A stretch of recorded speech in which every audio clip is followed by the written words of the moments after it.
The cat came every evening just after sunset. She walked the same path along the overgrown fence, past the broken mailbox, through the grass that reached her shoulders. She never hurried. There was no reason to. The house was always there, quiet, still, waiting. Its windows faced west, catching the last pale light of day. The curtains behind them were drawn tight, yellowed at the edges, unmoving even when the wind touched the trees. The cat stopped at the porch and sat. The boards creaked under her weight, though she barely weighed enough to matter. She looked up at the window. Nothing. Once, long ago, the house had smelled of people, warm air and cooking, soap, dust. Now it smelled only of rain. The cat licked her paw and ran it over her ear. Somewhere inside, a floorboard cracked, not loudly, but enough. She froze. Her ears turned toward the sound. It came again, softer this time. A sigh through the wood. She waited. When nothing followed, she lay down, her tail curled around her body, and watched the window. The curtains stayed still. Down the road, the town had changed. Streetlights now hummed electric and pale, and the trees had been cut back from the sidewalks. But this house stood apart, untouched, its paint fading to the same color as the sky before rain. Some nights the cat heard voices, laughter from the distance, the soft call of children walking home. But they never came near. Once a boy had thrown a rock at the gate. It clanged against the metal, rolled into the weeds, and he ran off. The cat hadn't moved. She had seen too many people come and go to be startled anymore. It had been 3 seasons since she last saw the woman. The woman who used to open the door just wide enough to pour milk into a chipped bowl, never speaking, never smiling. The woman who left the window cracked at night, even in winter, so air could pass through. The woman who once said, "Don't wait for me." But the cat did. Every night since. Rain came late that evening. It began as mist, then thickened into a downpour. The cat stayed on the porch, pressed close to the door. The sound of water against wood was steady, almost kind. She blinked slowly, her whiskers trembling in the wind. Her fur was soaked through, but she didn't move. Inside, the house remained silent. The curtains hung heavy, motionless. At dawn, the rain stopped. The first light stretched across the windows, pale and uncertain. The cat stood, stretched, and turned once in place. She looked up one last time before leaving. The glass caught the morning, dull and flat, reflecting only the empty street. For a heartbeat, it looked as if someone had moved behind the curtain. A shadow, maybe. A trick of light. The cat stared until her eyes stung from not blinking. Then, the shadow was gone. She stepped off the porch and walked back down the path, leaving small wet prints in the dirt that vanished almost as soon as she made them. The wind came again, gentle and gray. It touched the tall grass, the mailbox, the eaves of the house. But the curtains never moved. The cat stayed away for 3 nights. The rain had turned colder, and the wind blew hard enough to bend the grass flat against the ground. She found shelter under the collapsed roof of a shed 2 houses down, where the smell of mice lingered faint but old. But even there, the silence of the house found her, the memory of its stillness pressing through the rain. On the 4th evening, when the clouds lifted and the sky turned the color of ash, she walked back. The path was muddy now, her paws sinking softly into the earth. The fence creaked in the wind, and the gate hung open just enough for her to slip through. She stopped at the porch. The air smelled different. Not of people, but of something new. Dust disturbed, faint electricity, the scent of warmth that didn't belong. She looked up. The window was glowing. It wasn't a strong light, not like the yellow glare of the street lamps. It was weak, tremulous, as if lit from very far away. A lamp, maybe, or the reflection of one. The cat crouched, tail low, eyes narrowing. The curtains were still drawn, but light seeped through their edges, thin as thread. The wind brushed the porch rails, but the fabric didn't move. She waited. After a minute, she padded closer to the door. The boards groaned under her. The doorknob gleamed faintly in the light. It hadn't done that before.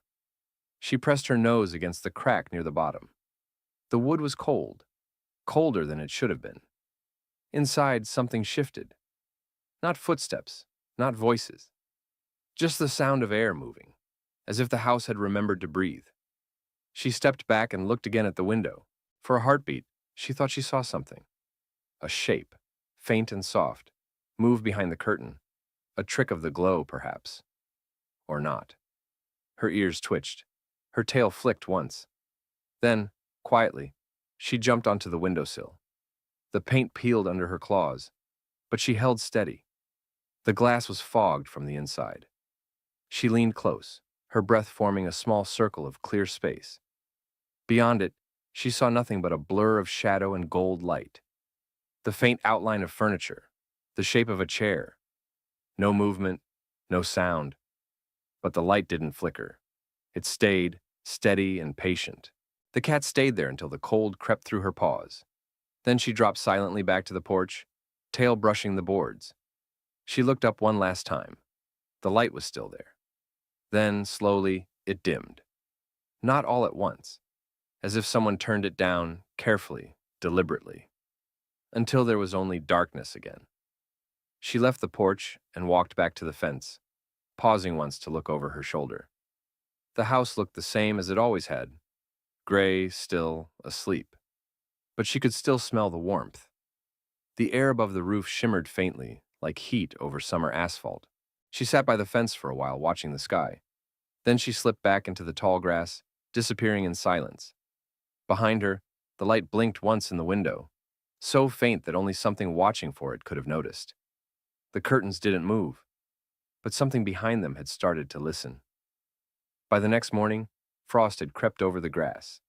The cat's prints marked the earth in a thin line, leading from the field to the porch and back again. She returned just after dawn, when the air still held its colorless chill, and the world was caught between sleep and noise. The house stood quiet as always. But the scent had changed again. The faint, warm trace of electricity lingered, like the ghost of a storm that hadn't come. She walked the edge of the porch, her paws leaving soft marks on the gray wood. When she reached the door, she stopped. The smell was stronger here, and something else, the faint, sharp scent of metal rubbed against metal. She pressed her nose to the crack beneath the door. The air that came through was warmer than outside. Inside, she heard it, a low hum. Not quite a machine, not quite human. Just a sound, constant, small. She pulled back and looked up at the window. The curtains were still drawn, but the light, that same soft gold from the night before, now came from upstairs. The cat circled the house. The grass behind it was higher, wild enough to hide her. Broken flower pots lay overturned beside the wall, half buried in soil. She stepped over them carefully, nose low, whiskers twitching. The back steps had collapsed. The door there was boarded shut, but one of the upper windows had been cracked open, barely. A thin line of brightness spilled out onto the siding, almost invisible in the daylight. She sat in the weeds, watching the glass. No sound came, no movement. Then, faintly, something shifted. A flicker of shadow crossing the light. Her ears turned forward. Her tail twitched. But nothing else happened. When night fell, she came back. The light still burned upstairs. Not bright, weak and trembling, like a candle trapped behind glass. She sat in the yard for a long time, her eyes reflecting the glow. Once, long ago, there had been a lamp in that room. She remembered. The woman who used to live there would leave it on through winter nights. Its light had stretched across the yard, warm against the frost. But that lamp had burned out years ago. The man who came to empty the house had taken everything: the furniture, the curtains from the back rooms, the rugs that smelled of cedar. Everything but that lamp, too old to sell. It had been left unplugged, covered in dust, its cord coiled neatly on the floor. The cat had seen it once through the cracked window. Now it was lit again. A wind passed through the orchard across the road, bending the grass. The cat turned her head. For a moment she thought she saw movement on the porch, a shift of shadow near the door. But when she looked again, there was only stillness. She took a few steps closer to the house, her paws soundless on the dirt. The air felt heavier here, thick with memory. She stopped under the porch light, or where it had once been. Only a rusted bracket remained. Above her, The upstairs window glowed soft and steady. She looked up at it for a long time, eyes unblinking, as if waiting for something to move behind the curtain. But nothing did. Just before dawn, the light went out. The house fell back into shadow, its walls gray again, its windows dull. The cat stretched, turned once in the dirt, and lay down at the base of the steps. Her body curved neatly into itself, a small shape in a world of stillness. She slept there until the first car passed down the road. When its sound faded, the house seemed to sigh, the faint creak of a board, the smallest stir of air behind the walls. It might have been settling. It might have been listening. The cat lifted her head once more before leaving. The upstairs curtain stirred, just barely, not from wind, not from light, but from something remembering motion. Then it went still again, and as the cat walked down the path toward the road, the faint hum began once more inside, a sound too soft for anyone else to hear. The rain came before dusk, slow, steady, the kind that settles in for the whole night. It blurred the road, softened the sound of everything, made the air taste like metal and dust.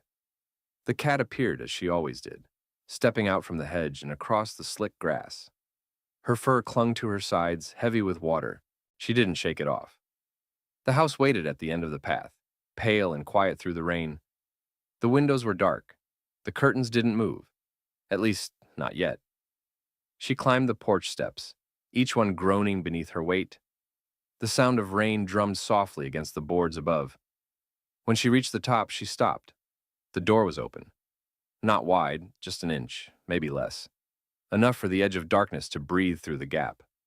She sat down, tail curling around her paws, and listened. Inside, the air hummed faintly, that same low sound she had heard before.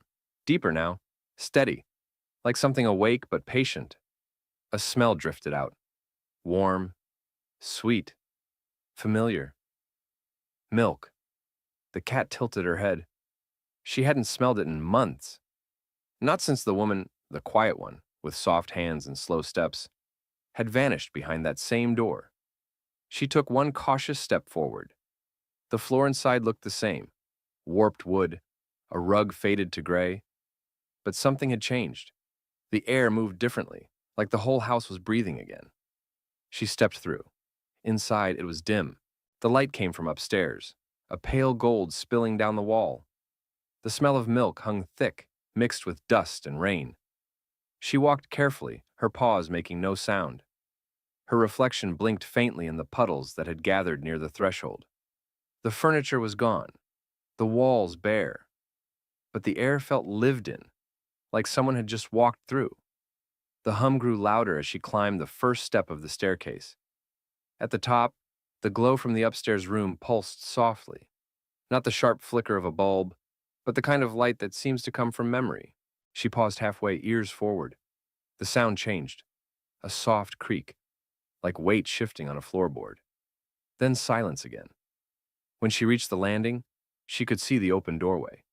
The lamp inside still burned, the same old one that should have been dead years ago. Its cord trailed across the floor like a vein, vanishing into the dark. On the small table beside it sat a bowl, white porcelain chipped along the rim, half full. The cat stopped in the doorway, water dripping from her fur. She waited. Nothing moved. She stepped closer. The smell of milk was stronger now, warm and faintly sweet like before the rain. Her reflection swayed in the surface of the bowl as she bent her head to drink. The milk was warm. When she finished, she sat down and looked at the lamp. The light trembled once, then steadied. She blinked slowly. For a moment, she could almost hear the woman's voice. Not words, just the rhythm of sound, the way she used to speak while moving through rooms. The tone of someone thinking aloud to no one in particular. The air in the house shifted.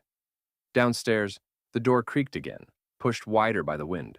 The sound carried through the hall like a sigh. The cat turned toward it, ears flicking. Then, she looked back at the lamp. It had grown dimmer.